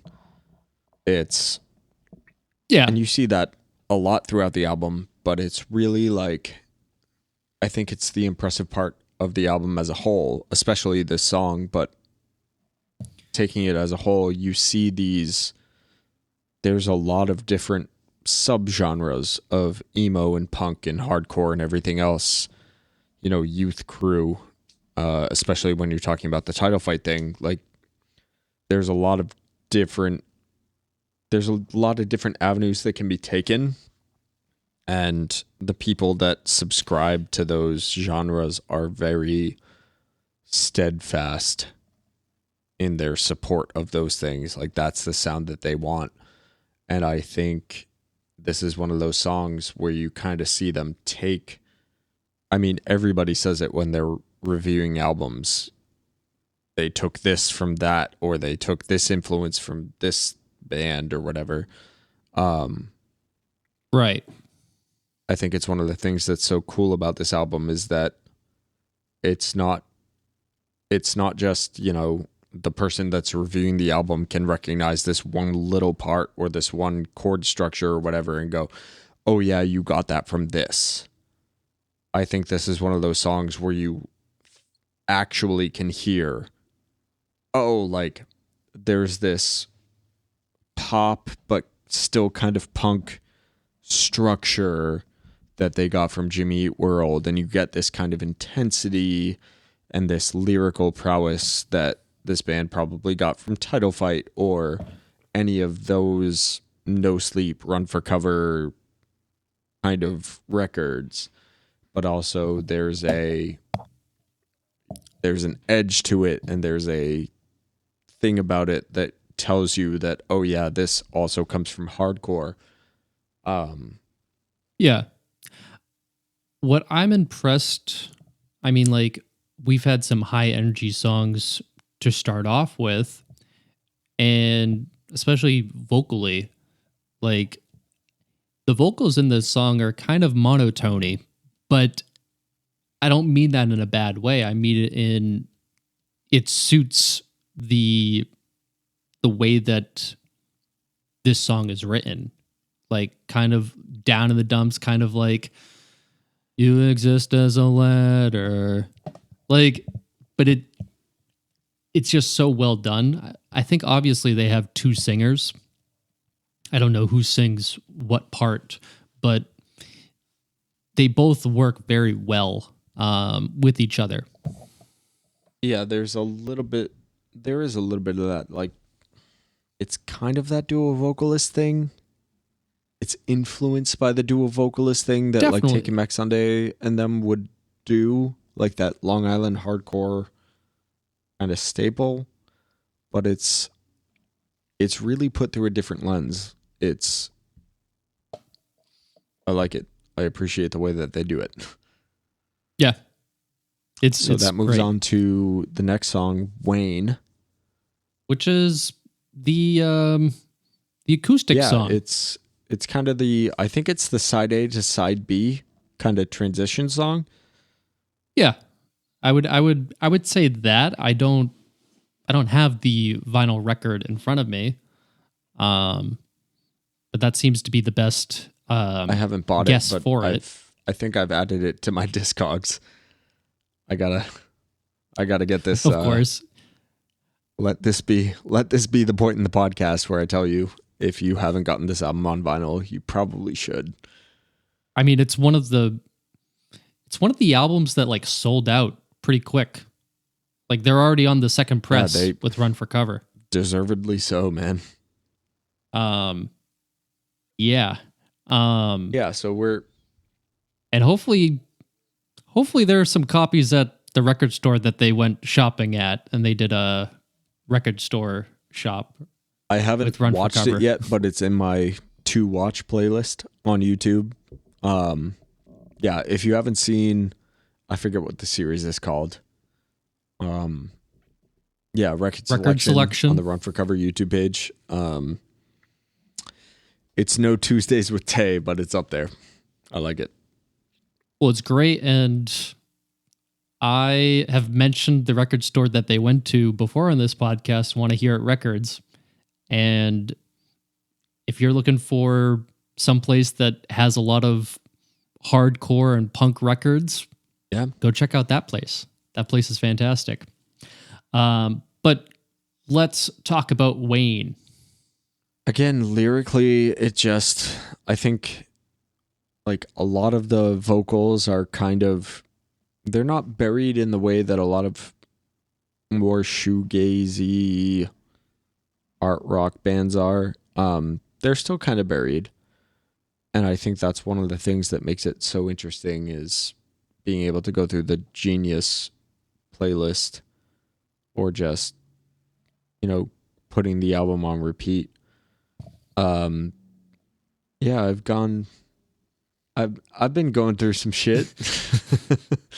And yeah, Wayne hits a little bit differently when you're in that position. So I love this song. For sure. And I think it's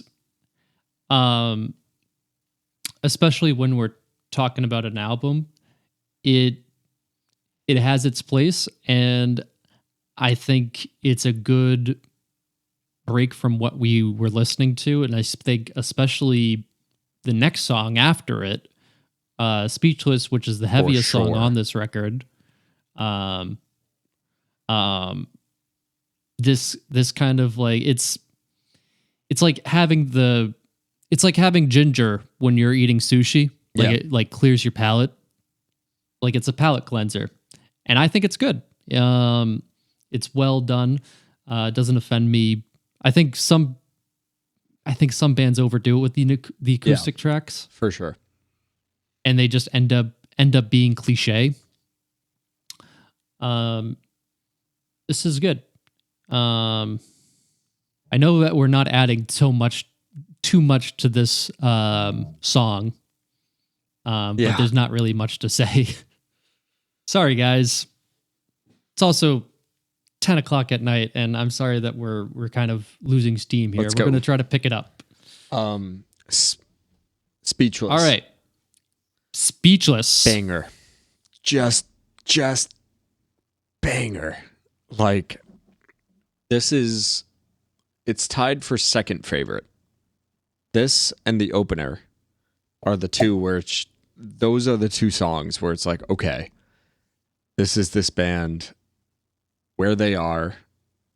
I don't want to say in their prime because they're so young, and I feel like they're not there yet. They've got room to explore some other sounds and to try other things and really define themselves as a band.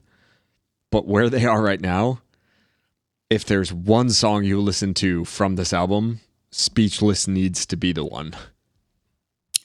I think it's up there. When I first heard this song, I was like, okay. I guess they were listening to a lot of 4 Year Strong. I get that. I really do. But it's not like 4 Year Strong. I think sometimes they have too many lyrics.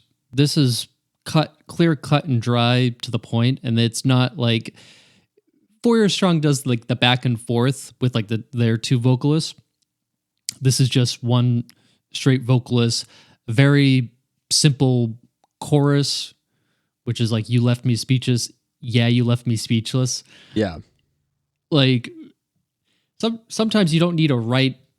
Less is always more. Yeah, especially in this kind of genre. Like, if instrumentally the point is to get to the point and to do the thing, the least you can do is have the lyrics follow that up. And I think that's one of the reasons why that's one of my favorite songs on the album, is they hit that middle ground.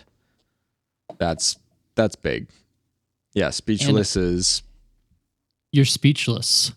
Only kind of. I'm also a sucker for like a drop D tuning song. Give me the chugs. Just give me the chugs. Give me a reason to move. The riffs and right. And I mean, if we're gonna talk about 4 Year Strong, some of 4 Year Strong's influences were Newfound Glory, who have roots in the hardcore scene, and also Gorilla Biscuits, who Gorilla Biscuits are one of the best hardcore Exactly. bands from the 80s. So, I mean, you can definitely hear it here. And it's still definitively a pop punk emo song. Let Me. Next up, we got Let Me. I don't have a ton to say about this one outside of the fact that been going through it with somebody that I love very deeply, and I have sent her this song. Yeah, lyrically, this one just hits, and very similar to, again, Take a Shot, guys. Title Fight. Almost, I think, lyrically, I actually compare this one more to Turnover than I do Title Fight. Still kind of cut from the same cloth, but I think Turnover did a lot better with the storytelling, that Springsteen-ish aspect. And this is where this one hits. And I think we said it at the top, like this is one of those songs where you're like, oh, this is vintage Run for Cover. Like hardcore influenced pop songwriting, kind of pop punk, but like lyrically emo. Like there's a lot of different influences that all kind of are really put together in a way that in one way makes this band very unique, but in another way makes this band very Run for Cover, like classic Run for Cover. You get what I'm saying? Yeah, I mean, you listen to the very beginning of it and kind of like the shouty, yelly, like vocals, very reminiscent of Ned Russin from Title Fight. The way that he kind of vocalizes his lyrics. Yeah, you get that intensity from the delivery, but the open-heartedness, I guess, would be the word, of the actual lyrics. Yeah. Like they're towing that line very well, I think, on this song. For sure. They are. All right. Call from You. It's a sad song. It's the sad song. What's up? I mean, all of these songs are sad. This is the one that when the album first dropped, though, this is the one that was like, okay.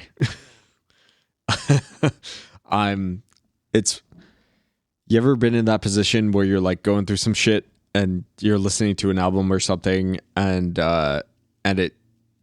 you hear a line or two or something and it just hits you? Yeah. I've been through that. This where is it does things like that. To bring in another band for comparison, and I feel kind of bad that we keep comparing them to other bands, because I really do think this album stands on its own. I think Call From You is their Jimmy Eat World song. Yeah, I can hear that. I mean, it's still like the shouty vocals. What I really like is the opening with the kind of like Exactly. like those type of very, very punky drums. And that's why I call it the Jimmy Eat World song, where it's just like there's no doubt where the actual influences are, but the delivery, I think, is a little bit different than what those influences would have brought. Very similar to Jimmy Eat World, where like their entire catalog is littered with, you got that from this hardcore band, you got that from this punk band. Like there are these Midwest emo bands that you're drawing influence from, but you're really doing it in a way that makes it definitively Jimmy Eat World. Same thing here, where it's like, yeah, you get that big drum intro, you get those, like, there's that drivingness of hardcore youth crew emo, Midwest emo, name a fucking genre. Right.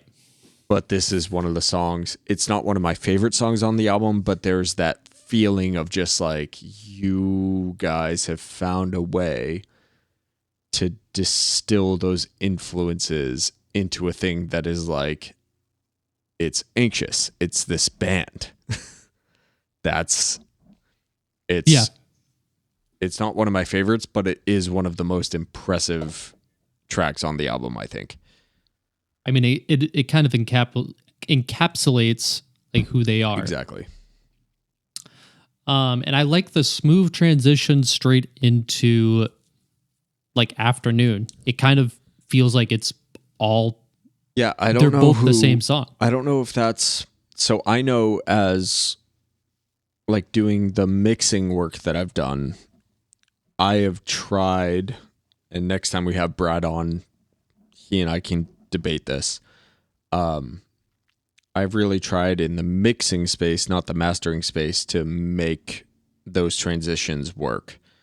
So I don't know if it's the mixing engineer, which I know was Chris Teddy from The World Is, or maybe it was a mastering engineer. But yeah, I had the same thought where it was just like, man, that transition, that build up, that just roll into the thing is just, as a fan, I love that shit. It's impressive. And Afternoon is one of my favorite songs from this record. It's up there. Like one of my favorite Title Fight songs. Give me 1 second. Like one of my favorite Title Fight songs is Receiving Line. And this is very reminiscent of that song to me. Kind of droney, kind of down in the dumps, kind of sad, but there's a lot of different feelings and emotions on this record, and a lot of different tempos, a lot of different just textures, and a lot of dexterity, especially with something that could be so easily written off as emo, right? Like, not, they go back and forth between the rage and the intensity and the emo-ness of it all. But they also sway to the other side with the more introspective, what am I doing wrong? Why am I the way that I am?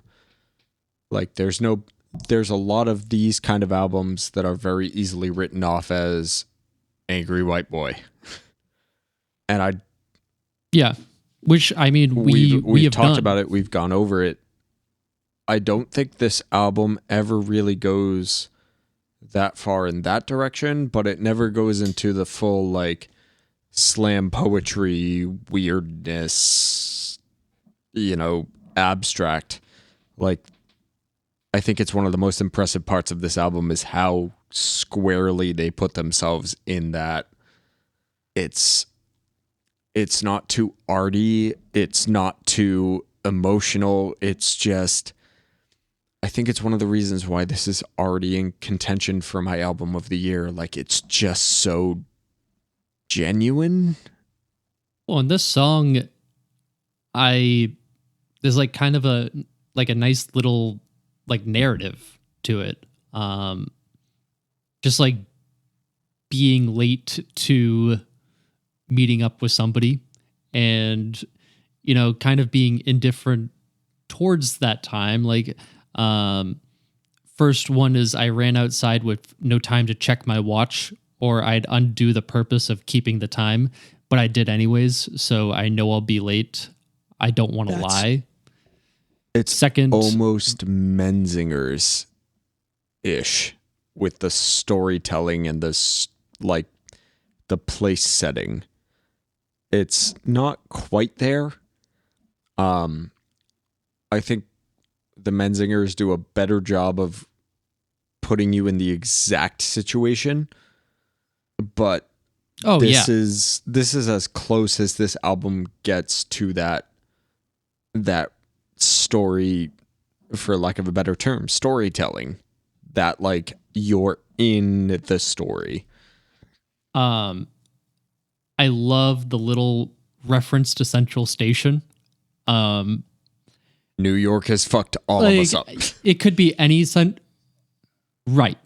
Or I mean, Central Station could also be in Boston. I was thinking of that.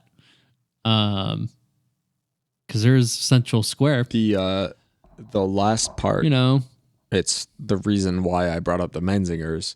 The last post chorus. Do I talk too much? Will you understand why I'm always gone and where I've been? I'm not sure that if you listen to it, you'll get what I'm saying, but the words on the page are very similar to me to Burn After Writing. You cut my hair, you left red ink everywhere. Do my hands tell a story? Is it boring? Like it's that emo, it's that like poetry from the heart kind of deal, but delivered in a way that's, I don't know what other word to use, evocative. Like that's the way Right. it's delivered. Yeah. Just it hits you. yeah. It kind of, I mean, just for comparison's sake, and I think we're never going to compare another band to Title Fight. So help me God on this podcast again. Yeah, I think we've done a Title Fight episode. We probably have to do some more and like really go in depth on. I think you and I both have to take some extensive notes and tell the listeners why Title Fight is God tier. But go ahead. Yeah. But like, similarly on Receiving End by Title Fight, which I compared this song kind of to, like lyrics read kind of the same way. I cut my hair on Tuesday. I thought it would help you stay away from the New York subway world unraveling. We drove my car that weekend, 100 miles, Barry speaking. 9 a.m. heavy breathing, tried to figure out that the meaning.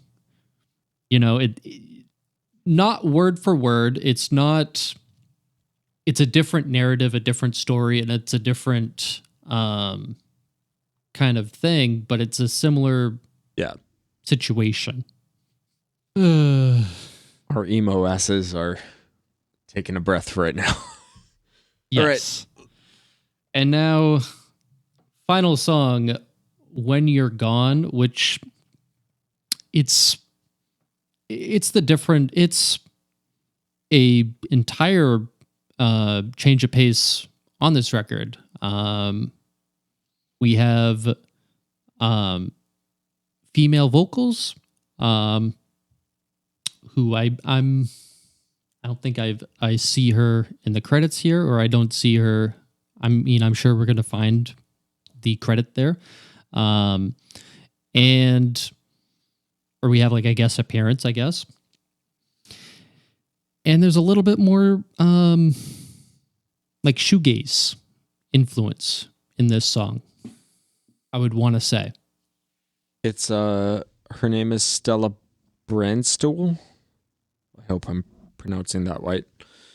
All right, you can cut out everything about what I just said earlier. It's just cut it. It's led by Stella. I alluded to it earlier. This is my favorite song on the album, and not just because the band has tweeted about the fact that they really think of this as the crowning achievement. So the way that we've talked about the rest of the album, kind of scratching that Title Fight itch, right? That intensity, that emotional side. Yes. That X factor, I guess. You When You're Gone, for me, scratches the brand new itch. Like it's that it's that slow burn, lyrically driven, but also really intentional with the instrumentation. It's doing the thing that listening to Devil and God by Brand New used to do for me. This is it's a slow burn. It kind doesn't really keep you guessing in the way that used to, but it emotes from front to back in a way that is, I think, really rare to find in music. I wasn't thinking Brand New with this song, but you know what? I can definitely hear it. What were you thinking if you had to compare?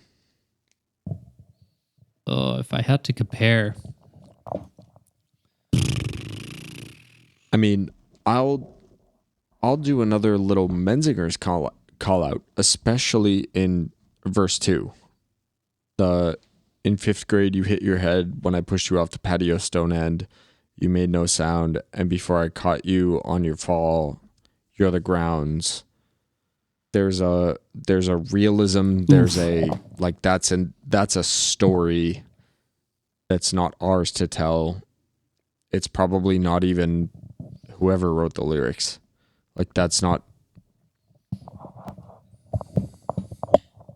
like, you can take from that what you will, but that's the kind of storytelling, evocative, emotive kind of thing that makes you fall in love with an album like this. There's a thing there that hits you. yeah, and I mean the album ends on, it's like a somber note. It's definitely a more somber note, and I think it's, and I don't want to talk out of my ass, but I think it's way easier to write a fast punk emo song with tons of emotion than you can to just write something with so many layers to it. I mean, there's not a lot to this song, but to be able to slow it down in a way, I think a lot of young bands struggle with that. I think Title Fight last time, I keep saying last time, but like, this is definitively the last time. I think it took Title Fight and several other bands to learn that and learn how to do it well. And this is a very mature song for a young band to do. And I can see why they proclaim it as an accomplishment. It's easy to play hardcore. That's just facts. It's easy to play it, and it's hard to write songs like this. It's easy to sing it, but I think so. Right. It's relevant to the specific situation that I'm going through, and it's, I think, specific to previous situations I've gone through, and I think things that a lot of people have gone through. The chorus, that refrain, right? It's very simple. It's not wordy. There's not, to use a word that I used earlier, there's not a lot of dexterity. It's just that chorus.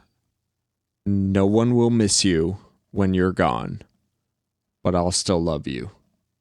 There's like, Anxious does this thing where that's, I think, a pretty profound statement presented in a way that's not, it's not very heady. It's not over the top. It's even the way it's delivered vocally, like, no one will miss you when you're gone, but I'll still love you.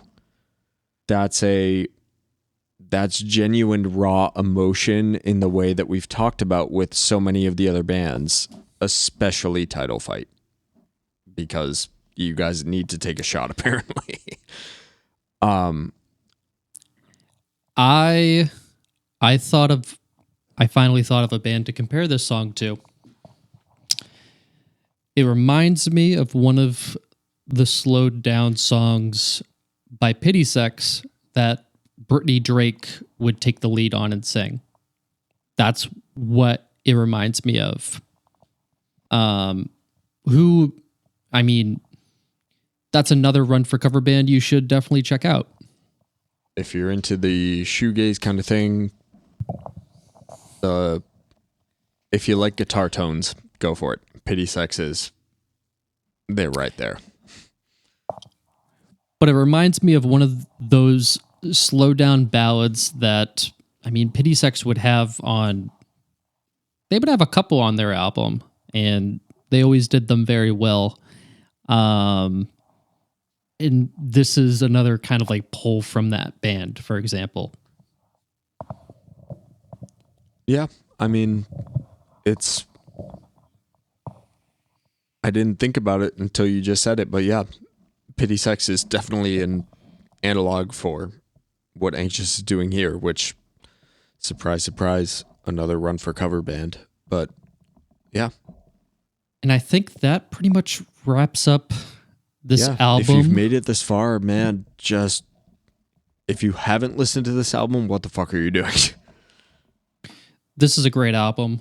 I'm not going to say anything else. We're not going to mention the T and F slur. So let's get into some recommendations. Recommendations. Well, I already recommended one band earlier tonight.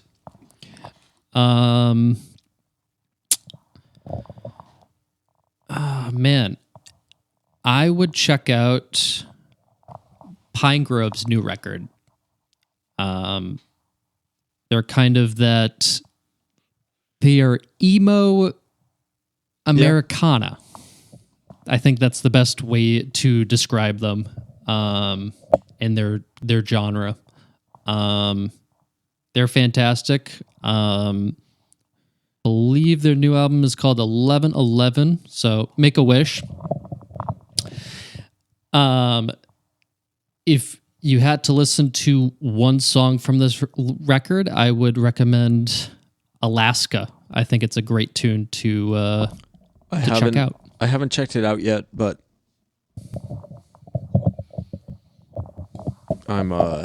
it's on the list. Pine Grove has been good for a lot of years, and there were some weird things that went on, but I think that's been put to bed. It'll be on my list. My recommendation this week is actually a short film. It is now available on YouTube. I did some location scouting, and I guess you could call it audio advisement. It's called The Masterpiece. It's been put out by a company called Real Clef. REELCLEF. Real Clef Entertainment, I think. Now, is it good because you're a part of it, or is it good? No, it's actually really well put together. It's won multiple awards, especially I just saw today the Los Angeles Independent Film Awards, I think. I saw the final cut before any of this kind of stuff went along, and I was really just down here in Nashville and trying to help out a couple of buddies of mine to make a short film. And when they sent it to me, I was like, oh my God, it is actually really good. So check out The Masterpiece. Maybe a link in the show notes if I feel up to that. It's it's worth it. It's a really cool little 10-minute, just beautifully put together film. So check out The Masterpiece and go listen to this Anxious album, because I haven't put it down in a couple of weeks. It's real good. For sure. All right. Make sure to follow us on our social media. Pack Your Run Pod on Twitter and Instagram. Like us in your podcast player. Share us to your friends, your family, your dog. Show it to your dog. We appreciate. Please show it to your dog. Just yeah, you can ask your dog what he thinks about this new Anxious album, and your dog will probably think it's your dog will probably be pretentious and say it's kind of derivative of Title Fight. I'm just making shit up now. But yeah. I'm thinking we'll be back AJ? Sooner than 2 weeks because Super Bowl is coming up and we got shit to talk about. And that's the entire reason we're here. So hope to hear from you soon. We thank you all for listening and talk to you guys next week. Bye-bye.